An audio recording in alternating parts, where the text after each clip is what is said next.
Hey guys, welcome to my Geek Rant. Today I'm going to talk about Darth Vader's annual #1. It is a standalone comic book within the time frame of the Darth Vader comics right now.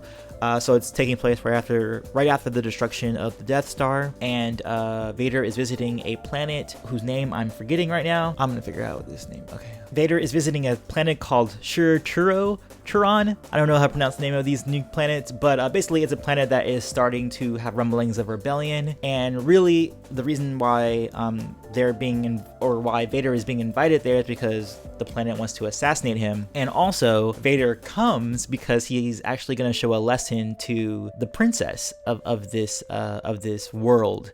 And it's really interesting. I actually think it did pretty good. Whoever writes BT and 000, they always do a perfect job of the dark comedy from those droids. Like, I don't think there's been a panel or a speech bubble from them that's been out of place at all. And every one of their lines are completely witty. There's even a point where BT asked 000 if he would torture a droid, and he's like, "No, I'm not savage. I took off his pain receptors before I just damaged the data core," or whatever he said.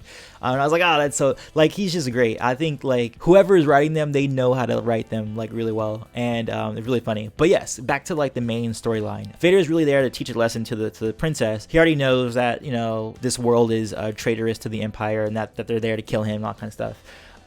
So essentially, what he does in front of the princess is really just a lesson for her to show not to mess with the Empire, to the point where Vader brings a suitcase, or I guess a suitcase in the world of Star Wars, that has a rock in it, and she's like, "What is this rock for?" She's like, "That's all." And Vader's like, "That's all that's left of Alderaan." And it's like, oh crap! Again, he's like, even though the rebels are a little bit too confident because they destroyed the Death Star, I'm here to show you that the Empire is still very much a real thing. We're still the dominant force, to the point where he basically kills off her entire family, the king, the firstborn son, I think the firstborn daughter, they all had things in line for the throne. I think one was gonna be a warlord, another one was next to the throne, all that kind of stuff, and now because they're all dead, it's on to her, and it was given to her by Vader.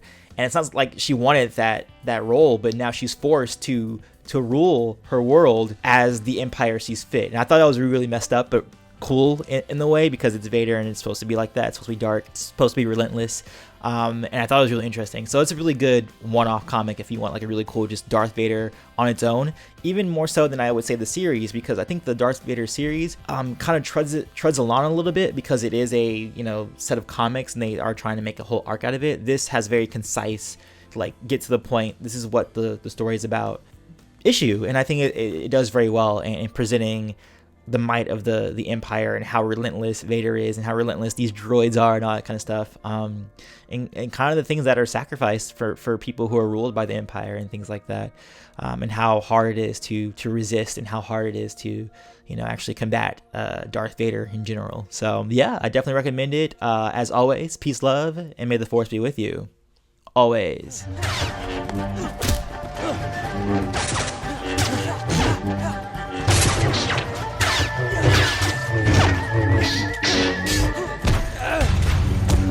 What I've seen in a lot of debates is that people, including myself, either lowball Mace or lowball Sidious to achieve their point. Throw a grenade at him. Alright, now critical strike. Oh, I killed him. Oh no, I didn't mean to throw two! Oh, that's such a waste. Such a waste.